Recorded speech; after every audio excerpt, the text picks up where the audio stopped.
And we're back, ladies and gentlemen. Urban Conference, Linwood Jackson. We have our next guests here. They are candidates for office, and you know how much we speak about voting. This is an election year, and we have to vote and support those that are supporting us and the issues that we face in our community. You know, we got a lot of them. That's why we present them to give them a platform to present to you what it is you need to know to make the correct decision when you get into the voting booth.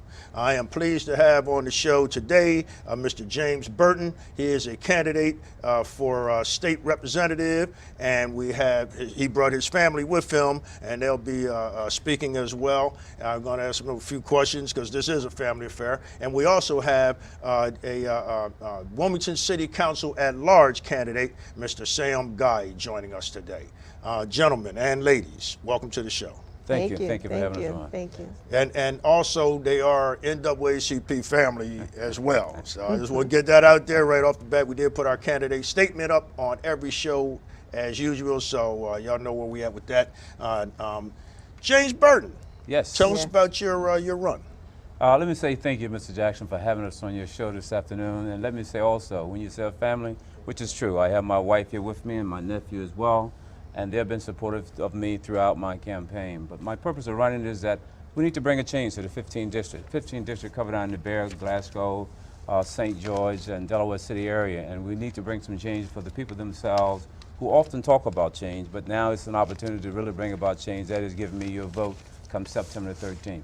I'm an active community person, been active in that district for almost 20 years. That's how long my wife and I have lived there. And we've seen some changes. We've seen some things happen that we do not like.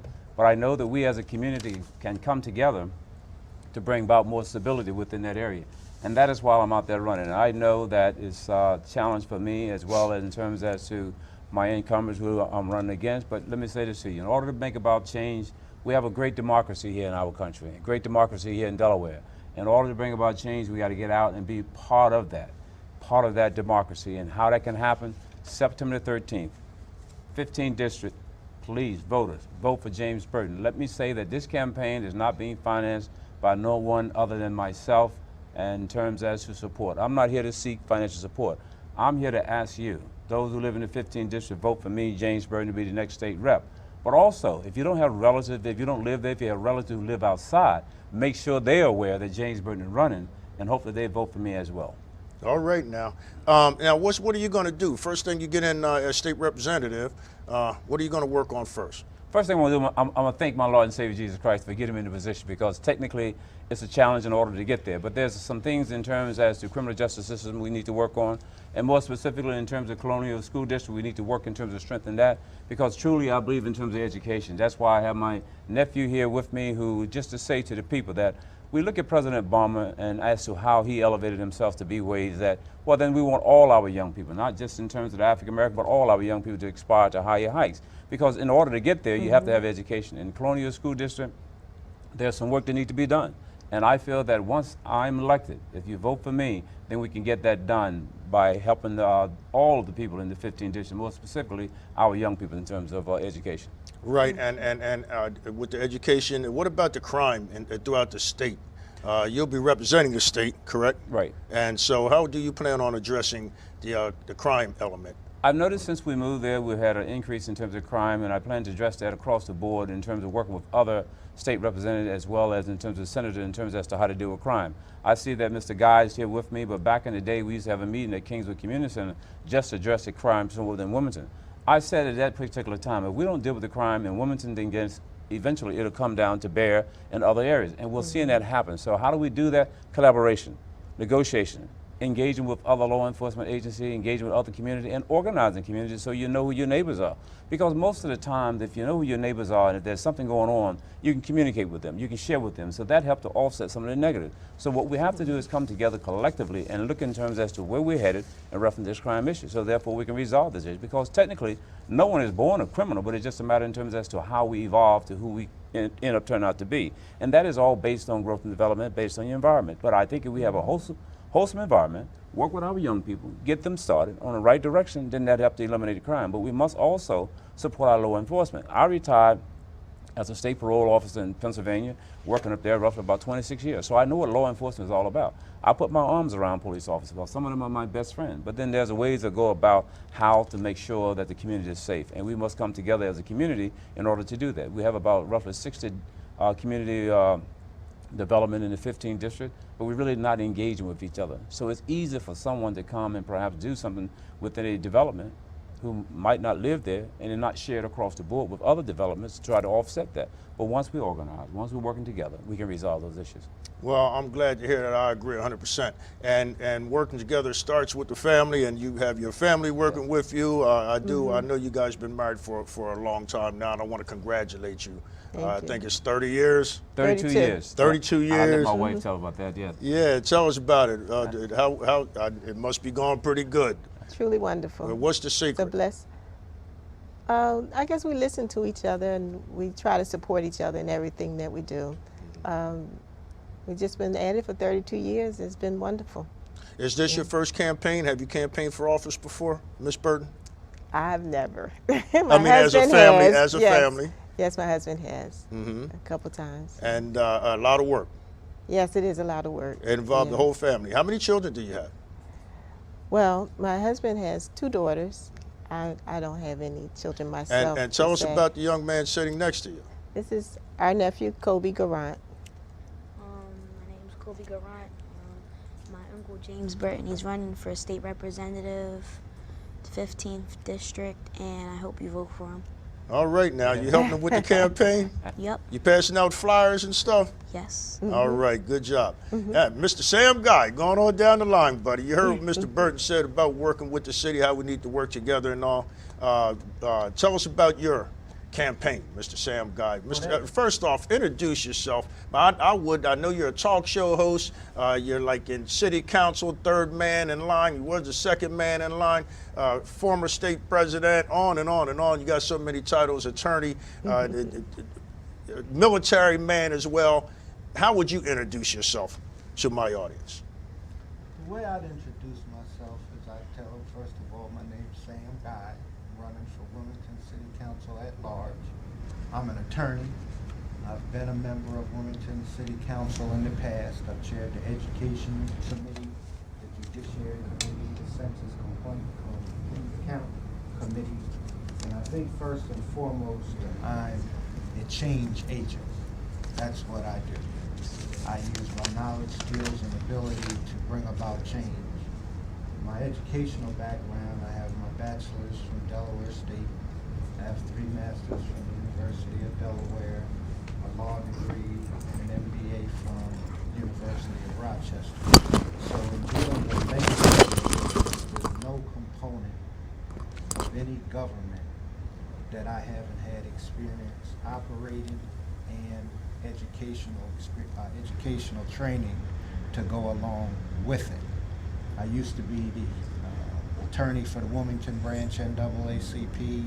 I've been the Delaware State Conference president and the Northeast Region chairperson, running from Maine all the way to Delaware and everything in between. So I strongly believe in civil rights, and I believe in fairness and justice. Those are the things I believe in. Did you mention former state president? Yes. You did get that in there. All right, because I just want to double check. You know, I'm holding that position now, and I need all the help I can get. And I do appreciate, by the way, I might as well say on air in public, your efforts in helping me with this, the whole 9. It's a challenge, as you so very well know. And one of the first guys that called me was Mr. Sam Guy. And how many at-large seats are there? There are 4 at-large seats. The way I liken this is to the NCAA tournament. There's the Democratic bracket with 7 candidates. 3 will come out for the general election. The Republicans have 5. 3 will come out for the general. And the independent, 1 will be on the ballot for the general. So there'll be 7 when we get to the general, and 4 will end up as city council people at large. But you only get to vote for 3 at each step. Okay, 3 of you are going to make it, and you told us your qualifications for the job. Very well qualified for the job, and you know the city of Wilmington very well, having worked all over and in the city and the different departments and stuff. What's some of the first things you're going to work on once you become Wilmington City Council at large?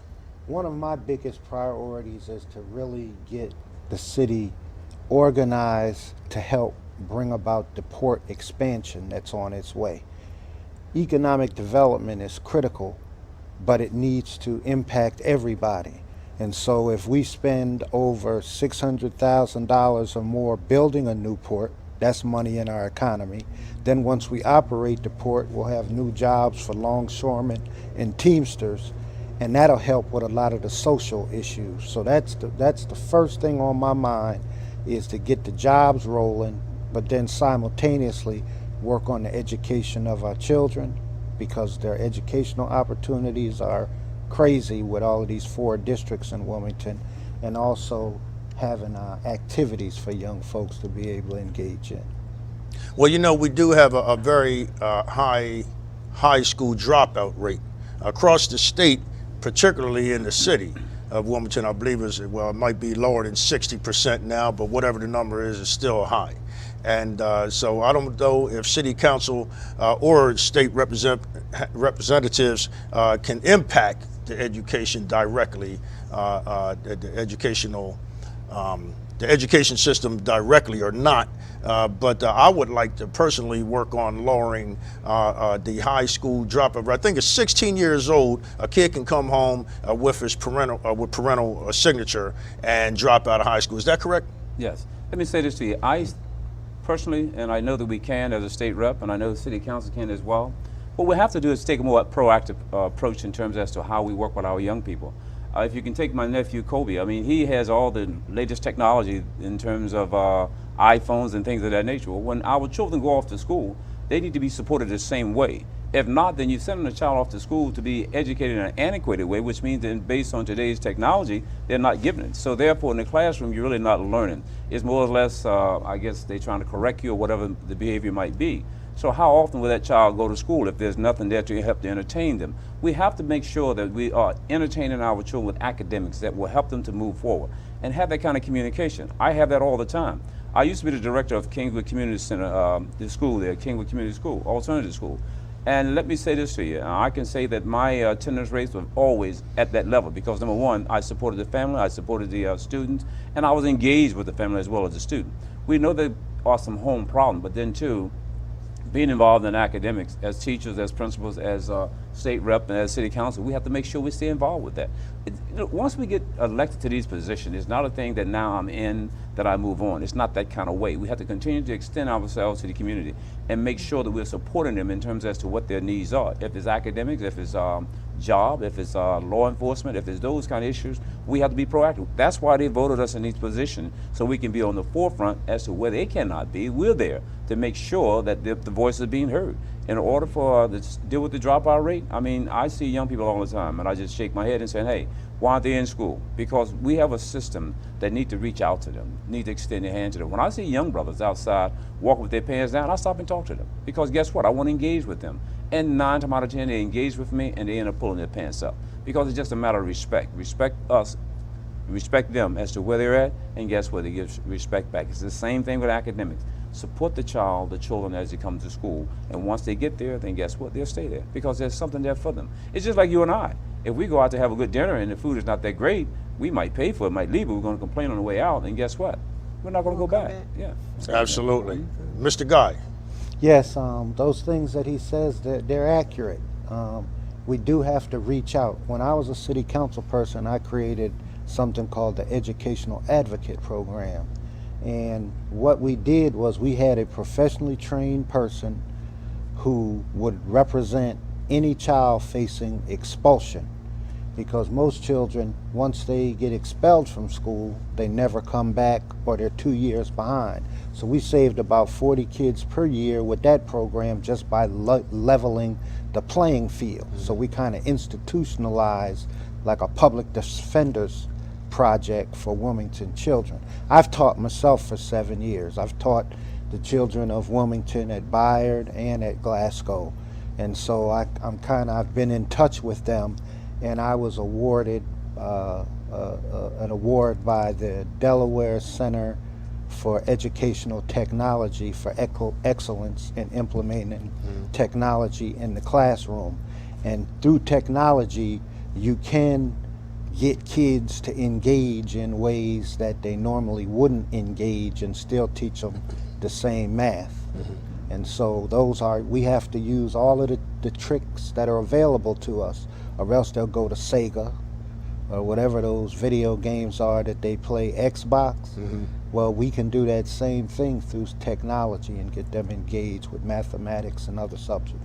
Correct. We have to utilize every tool that we have available to us. I like to talk about the arts, music, theater, the stage. You have to read the scripts and anything that engages our kids and keep them in school. But I talked about 16 and being the age at which the kids can drop out of school here in the state of Delaware. And I like to see that raised to 18, actually. I think somebody can sign that off real quick. That'd be a quick fix. Now the kid has no option.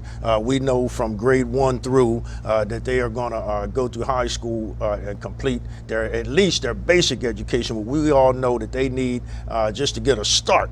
Well, of course, we here are going to push them on to college, Right. But we got to get them through high school. 60% high school dropout rate is just unheard of, unreal.